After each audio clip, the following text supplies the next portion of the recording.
October 1ஆம் தேதி கனடாவை பொறுத்த வரைக்கும் மிகப்பெரிய மாற்றங்கள் நிகழப்போகிற ஒரு நாள். அதாவது கனடாவினுடைய சட்ட திட்டங்கள், அங்கே இருக்கக்கூடிய விசா நடைமுறைகள், சம்பள அளவு திட்டங்கள் என்று சொல்லி பாரிய மாற்றங்கள் அக்டோபர் 1ஆம் தேதி கனடாவில் ஏற்படுத்த போகுது.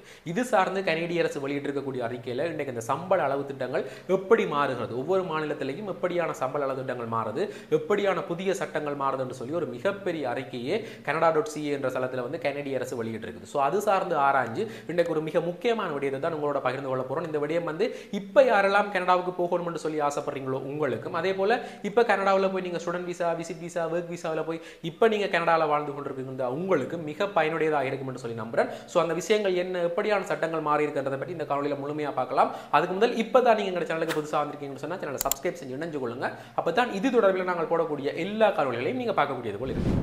என்ன விஷயம் என்று சொன்னால், கனடாவை பொறுத்த மட்டும் இந்த ஆண்டு, அதாவது 2024ஆம் ஆண்டு ஜனவரியிலிருந்தே கணக்க புதிய மாறுதல்களை கனேடிய அரசாங்கம் மேற்கொண்டு வருது.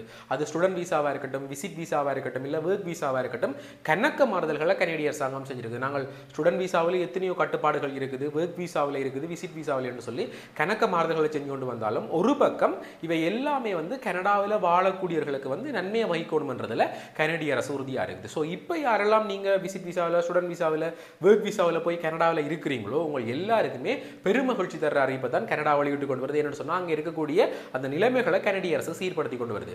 அப்படித்தான் இப்போ ஒரு அறிவித்தல் வெளியாக இருக்குன்னு சொன்னால், கணக்க புதிய சட்டங்களை கனடா நடைமுறைப்படுத்த போது இந்த அக்டோபர் 1ஆம் தேதி. இது வந்து இந்த காணொலியில் மட்டுமே என்னால் சொல்லிவிட முடியாது. கணக்க சட்டங்கள் இருக்குது, நாங்கள் தொகுத்து ஆராய்ஞ்சு சொல்ல வேண்டிய கணக்க விடயங்கள் இருக்குது. ஸோ அதெல்லாம் இனி வரப்போகிற காணொலியில் கட்டாயமாக நான் அதை தெளிவாக சொல்லுவேன். இன்றைக்கு இந்த காணொலியில் கனபேர் கேட்டிருக்கக்கூடிய ஒரு விடயம் இந்த சம்பள அளவு திட்டங்கள், அதாவது கனடாவில் எப்படியான சம்பள அளவு திட்டங்களை ஏதாவது மாறுதல்கள் ஏற்பட போகுதான்னு சொல்லி. ஆனால் இவ்வளவு காலமுமே அப்படியான எந்த மாறுதல்களும் ஏற்படல. ஆனால் இந்த அக்டோபர் 1ஆம் தேதியிலிருந்து சம்பள அளவு திட்டங்களில் கனடா பாரிய மாற்றத்தை ஏற்படுத்துது. அதாவது எங்கட நாடுகள் போல கிடையாது. கனடாவை பொறுத்த வரைக்கும் உங்களுக்கு எல்லாருக்குமே தெரியும், மணித்தியாலத்துக்கு தான் சம்பளம் கொடுப்பார்கள். அதாவது ஒரு மணித்தியாலத்துக்கு இவ்வளவு சேலரி என்று சொல்லித்தான் அங்கே பேமெண்ட் பண்ணுவார்கள். ஸோ அப்படியான சேலரி அளவு திட்டங்களில் குறிப்பிட்டு ஒரு 4 மாநிலங்கள், அதாவது 4 மாகாணங்களில் மிகப்பெரிய மாறுதல்களை செஞ்சிருக்குது கனேடிய அரசு. சொன்னால் கனடாவில் வந்து ஒன்டாரியோ மாகாணத்தில் இப்போ வந்து $16.55 தான் ஒரு மணித்தியாலத்துக்கான சேலரி. அதாவது ஒரு மணித்தியாலத்துக்கு உங்களுக்கு $16.55 தான் பே பண்ணுவார்கள். ஆனால் இப்போ இந்த கணக்கு ஸ்டூடெண்ட் விசாவில் போய் நிற்கிறார்கள், விசிட் விசாவில் போய் நிற்கிறார்கள், எல்லாம்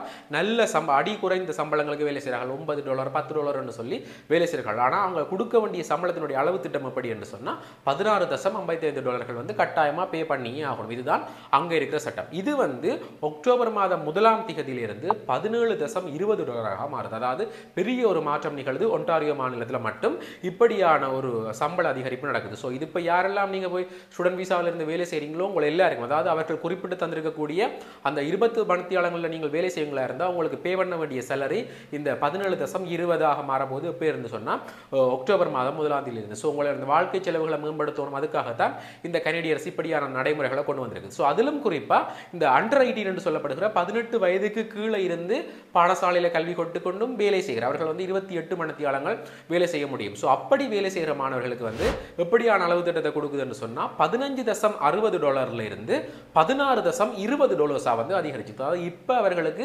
$15.60 பே பண்ணப்படுது. இனி அக்டோபர் மாதம் 1ஆம் தேதியிலிருந்து $16.20 வந்து கனேடிய அரசாங்கம் உயர்த்தி இருக்குது. ஸோ உண்மைக்குமே இந்த 4 மாநிலங்களில் ஒன்டாரியோவுக்கு தான் நல்ல ஒரு சம்பள அதிகரிப்பு நடந்திருக்குது மிச்ச எல்லா மாநிலங்களை விட. ஏன்னு சொன்னால் அங்கே தான் போய் குடிபெயர்றாக்கள் வரைவு திட்டத்தை அதிகமாக இருக்குதுன்னு சொல்லி கனேடிய அரசு சொல்லியிருக்குது. அது வந்து வேறு வேறு நாடுகளில் இருந்து போகிறார்கள் வந்து அங்கே தான் மிக அதிகமான நாட்கள் வந்து குடியமர்றார்கள். என்னென்னு சொன்னால் அது காலநிலையை பொறுத்த மட்டும், வேலை வாய்ப்பை பொறுத்த மட்டும் மிக ஓகேயாக இருக்கிற ஒரு இடம் என்று சொன்னபடியா அங்கே தான் வந்து அதிக பேர் குடிபெயரணும்னு சொல்லி ஆசைப்படுறதால் அங்கே தான் வேலை வாய்ப்புகளும் அதிகம் கிடைக்கிறதால இப்படியான ஒரு சேலரி இன்க்ரீஸை வந்து பண்ணியிருக்குது எங்கே ஒன்டாரியோவில். ஸோ அதே போல் அடுத்ததாக இருக்கக்கூடியது வந்து பார்த்தீங்கன்னா மனிடோவா. இங்கே வந்து என்ன மாதிரியான ஒரு சேலரி இன்க்ரீஸ் நடக்குதுன்னு சொன்னால், இப்போ ஒரு மணித்தியாலத்துக்கு வந்து $15.30 பே பண்ணினோம். ஆனால் இனி அதாவது $15.30 இருந்து $15.80 வந்து பே பண்ண போயினோம். இது வந்து மிக குறைவான ஒரு சம்பள உயர்வாகத்தான் கருதப்படுது. ஸோ இப்போ யாரெல்லாம் இந்த பிரதேசத்தில் வாசிச்சு கொண்டிருக்கீங்களோ இது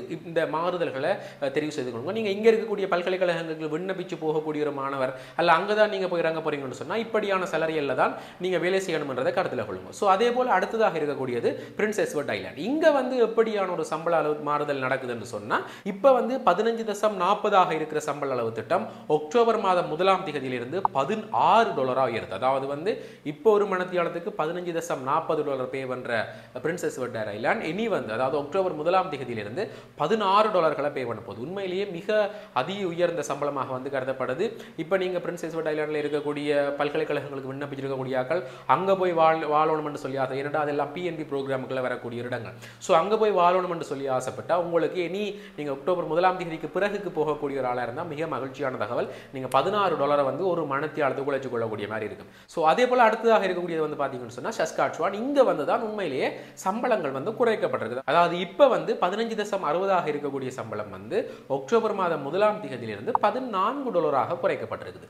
ஸோ நான் இந்த செய்தி அறிக்கை அவர்களுடைய வெப்சைட்ல பார்த்துட்டு அங்க வகிக்கக்கூடிய ஒரு லோயர்ட்ட அடிச்சு கேட்டிருந்தான், உண்மையிலேயே எல்லா மாநிலங்களிலையும் இந்த சம்பள அளவு திட்டங்கள் கூடி இருக்குது, ஏன் இங்க மட்டும் குறையப்பட்டிருக்குன்னு சொல்லி அவர் சொல்லியிருந்தார்.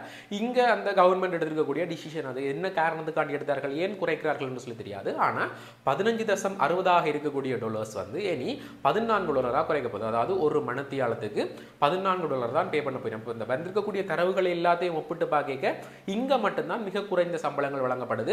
ஏன் அதற்கான காரணங்கள் என்று சொல்லி தெரியல. ஸோ இப்படியான சம்பள அளவு திட்டங்கள் மட்டுமில்லை, இதை போல மிகப்பெரிய சட்டங்கள் எல்லாம் அக்டோபர் 1ஆம் தேதியிலிருந்து மாறுபடுது. அதாவது ஸ்டூடெண்ட் விசாவில் கணக்க கட்டுப்பாடுகள், இப்போ அந்த கொலிச் கொஞ்சத்தை பேன் பண்ணியிருந்தவர்கள் நீங்க இவர்களை உள்ளுக்கு எடுக்கலாதுன்னு சொல்லி அதுல கணக்க மாறுதல்களை செஞ்சிருக்கிறார்கள். அதே போல இந்த மாநில அனுமதி கடிதம் பெறுறதுல கணக்க மாறுதல், அதால தான் இப்ப இந்த கண்ண பேர் போக இல்லாமல் இருக்குது. அதே போல இந்த விசிட் விசா லேட் ஆகுது, அதாவது ஏன் விசிட் விசா லேட் ஆகுது, ஏன் லேட் ஆகுதுன்னு சொல்லி கனவேட்ட கேள்விக்கும் கனடிய அரசாங்கம் பதில் அளிச்சிருக்கு. இதெல்லாம் மிகப்பெரிய ஒரு காணொலிகளாக வெளியிடப்பட வேண்டும். நான் அது சார்ந்து ஒரு ஆராய்ச்சி இல்லாமல் ஒரு உண்மைத்தன்மையை உறுதிப்படுத்தாம எந்த ஒரு தகவலுமே இதுவரைக்கும் வெளியிட்டதில்லை. ஸோ அது சார்ந்து அங்கே இருக்கக்கூடிய லோயர்ஸ்கிட்ட கேட்டிருக்கேன், எப்படியான நடைமுறைகள் மாறி இருக்குது, இந்த தகவல் ஒருக்கா சரி பார்த்து சொல்லுங்கன்னு சொல்லி அவர்கள் கொஞ்சம் காலங்கள் நாங்கள் கொடுக்கணும். ஸோ சொல்லேக்க இனி காலப்போக்கில் இனி நான் அப்லோட் பண்ணக்கூடிய வீடியோக்களில் இது சார்ந்த முழுமையான விளக்கம் சொல்லுவேன். ஸோ இப்போ இந்த காணொலிகளை இப்போ உங்களோட நண்பர்கள் யாராவது கனடாவில் போய் வேலை செஞ்சு கொண்டிருந்தா அல்ல குறைய சம்பளங்களுக்கு வேலை செஞ்சு கொண்டிருந்தா அவர்களுக்கு அனுப்பி வைங்க.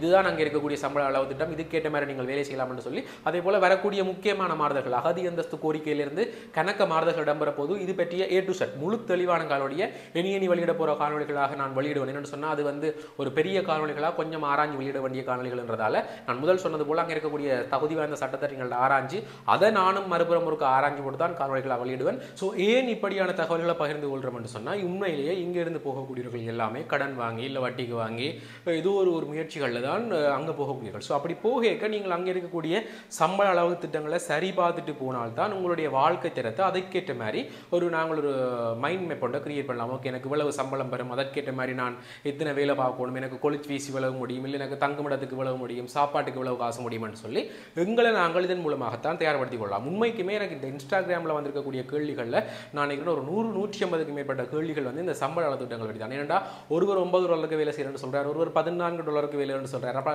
ஒரு ஒழுங்கான தகவலை தாங்கணும்னு சொல்லி கன பேர் கேட்டிருந்தவர்கள் லக் பை சான்ஸ் அதன் அப்டேட் இன்றைக்கு கனடா அரசு வெளியிட்டதால் அதை நான் உங்களுக்கு சொல்லக்கூடிய மாதிரி இருந்தது. என்ன சொன்னா இது பெரிதா எல்லாராலையும் விரும்பப்படாத ஒரு காணொலி என்று சொல்லி தெரியும். என்னடா சம்பளங்கள்ன்றது பெருசாக ஒருத்தருக்கும் தேவையில்லை. ஆனால் உண்மையில் இருக்கக்கூடிய விடயம் இங்க இருந்து நீங்க கனடாவுக்கு போகிறதுக்கான ஒரு முயற்சிகள் இருந்தீங்கன்னு சொன்னா தயவு செய்து இதுல இருக்கக்கூடிய நிலைமைகளை நோட் பண்ணி அதுக்கேற்ற மாதிரி உங்களோட நீங்க பிளான் பண்ணிக்கொள்ளுங்க.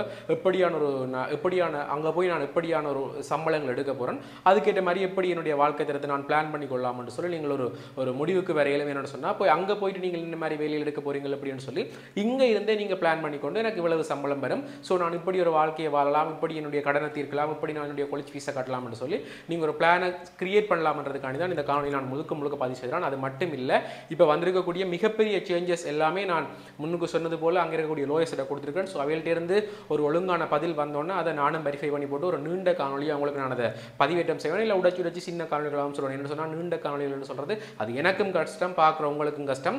ஸோ என்ன மாதிரியான முடிவுகள்ன்றது அப்போ தான் தெரியும். வரக்கூடிய தகவல்களை பொறுத்து தான் நான் அதை டிசைட் பண்ணக்கூடிய மாதிரி இருக்கும். ஆனால் நாங்கள் நிச்சயம் பார்க்க இல்லாத புதிய மாற்றங்கள் எல்லாம் அக்டோபரில் இருந்து கனடாவில் நடைமுறையாக போகுது. ஸோ அதெல்லாம் என்னன்னு சொல்லி இனி வர காணொலிகளை நிச்சயமாக சொல்லுவேன். ஸோ மறக்காம சேனலை சப்ஸ்கிரைப் செஞ்சு இணைஞ்சு கொள்ளுங்க. இது போல மேலும் ஒரு முக்கியமான தகவலோட அடுத்த காணொலியில் சந்திக்கிறேன். நன்றி.